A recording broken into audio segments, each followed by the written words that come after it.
Madam Deputy Speaker, home is where the heart is. And at the heart of our public housing estates are our heartland retailers and hawker centres which play an integral role in our lives throughout one's life stages. Growing up as a child in Ang Mo Kio and certainly before the age of e-commerce, I still fondly recall how the unassuming neighbourhood centre had almost everything that we needed, with the wet market, hawker centre, coffee shops, bakeries, mini-marts serving our F&B needs, the friendly neighbourhood GP and dentists looking after our health needs, and the retailers selling everything from clothes, hardware, spectacles, laser discs, and even Tamiya cards and Pokemon cards that I had a particular interest in the past. While shop houses and 5-foot ways of yesteryears have given way to HDB town centres and neighbourhood malls, it would be a pity if our heartland shops are not able to overcome the challenges of modern retail and the current difficult business environment. Hence, the Workers' Party had in our manifesto called for a strengthening of our hawker centres and HDB shops, and I'm supportive of the bill's intent to support our heartland shops through creating a new category of commercial property upgrading works while providing for such works to be carried out. The convenience of e-commerce has changed most of our lives, largely for the better. During the periods of COVID-19 related to lockdowns and mandatory quarantine, food delivery and e-commerce have helped us tide through some very difficult times. Based on SingStat data, online sales now represent about 12 to 15% of total retail sales in 2022, up from the mid-single-digit percentages during the pre-pandemic periods from 2018 to 2019.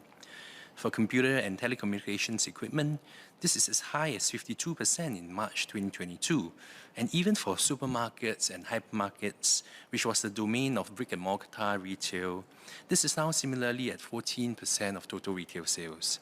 I believe online sales will only continue to rise as a share of the overall retail market.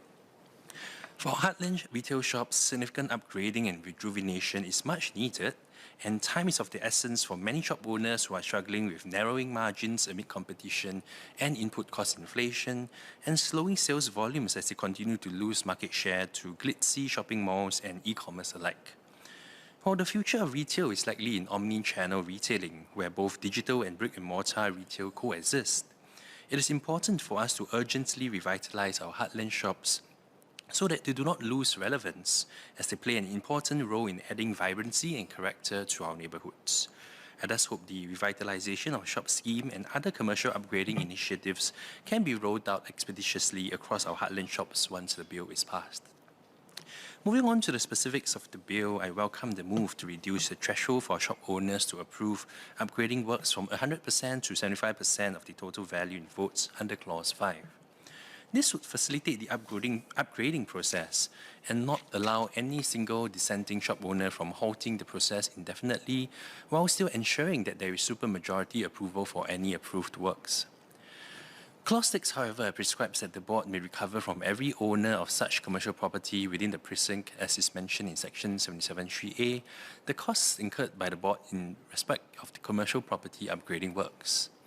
Any upgrading works will necessarily benefit our heartland shops directly and indirectly, as it is the clear intention of the ROS and related schemes. Even for heartland shop units which are directly owned, common areas are under the ownership of the HDB. It follows logically that any capital expenditure incurred on common areas should be the responsibility of the HDB as well. This is similar to retail malls owned by commercial landlords who may undertake upgrading works and asset enhancement initiatives or AEIs to ensure that the mall is in good condition and continues to be attractive to shoppers. I take Minister's point that the government is studying the possibility of reducing the level of co-payment for upgrading costs by shop owners. However, I do hope the government can review this issue and consider if there really needs to be a co-payment element at all. More broadly, I wish to share several points of consideration to better support our heartland shops. The first is the proactive curation of the tenant mix or trade mix. I note changes to the price quality method tenders for HDB shops which will apply to new tenders starting in 1H23, where the weightage for the business concept and affordability criteria will be raised from the current 25 to 30% to 35 to 45%. The lower emphasis on pricing is a welcome move, given the importance of the affordability of goods and services and the types of trades offered.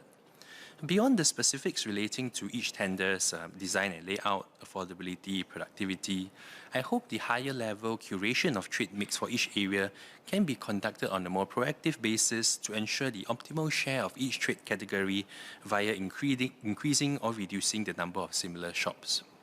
For example, while F&B is the most relevant to our daily needs, there should be a conscious effort to ensure that less popular trades such as a dental clinic or even a veterinary clinic can be found within each neighbourhood. Related to the point about proactive curation of tenant mix is the push for digitalization. With residents conditioned to the scanning of QR codes because of COVID, it is heartening to hear that today 93% of Heartland merchants have gone digital in the form of accepting e-payments. To take it one step further, I wonder if additional support can be provided to our Heartland shops to adopt digital point of sale systems. This could further enhance our Heartland shops' store productivity and enable them to better manage their finances. Should there also be consent provided, sales information on an aggregated basis could also be studied by the HDB to provide for a data-driven approach to curating the appropriate trade mix for any particular precinct. On the customers front, I recently downloaded the Shopper Link app, but frankly did not find it very useful. Search for bubble tea, for example, Singaporeans' favorite drink, did not really throw out any results, even though we know that there are many of such shops in the heartlands. Moreover, the coverage only appears to be that of HDB malls rather than the large pool of heartland shops across our town centres and neighbourhood centres. To take it one step further again, perhaps the HDB can consider introducing a rewards program to encourage continued patronage of our mum and pop shops in the neighbourhood, similar to those of retail mall owners in Singapore such as the Capital Star or Fraser's Experience programs.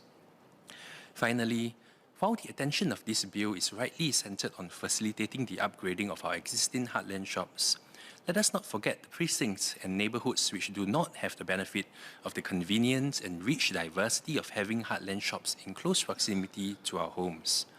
The town of Sengkang, which I represent, for example, is a case in point. Many residents have often shared with me and my fellow Sengkang MPs about the lack of coffee shops and everyday conveniences in their neighbourhood. Within my Rivervale division, for example, while it is great that Rivervale Plaza and Rivervale Mall provides various retail offerings for those living in the immediate vicinity, there is only one coffee shop and one convenience store in the entire division. For the elderly or for those who are less mobile, having a meal or buying groceries can be quite a troublesome affair, requiring the use of public or private transport. If my childhood was spent living in present-day Sengkang, for example, compared to Ang Mo Kio where I had lived, I wouldn't have been able to, say, buy lunch for myself. I would thus like to urge the HDB to also look at neighbourhoods or precincts such as Sengkang which are currently underserved. The Workers' Party has called for a revival of convenience and coffee shops where the HDB should allocate a portion of void deck space to provide for at least one coffee shop for every 2 precincts. Or perhaps we could also consider repurposing certain parts of our MSCPs which are underutilized to allow for commercial spaces, even if not for coffee shops. And to take it one step further again, the HDB could even offer low-rent commercial spaces allocated by ballot to stimulate micro-businesses, social enterprise and entrepreneurship in our heartlands. Coffee shops and convenience shops are community spaces that allow residents to meet their everyday needs and foster ties with their neighbours while also being an integral part of our heartland culture and should be more actively promoted.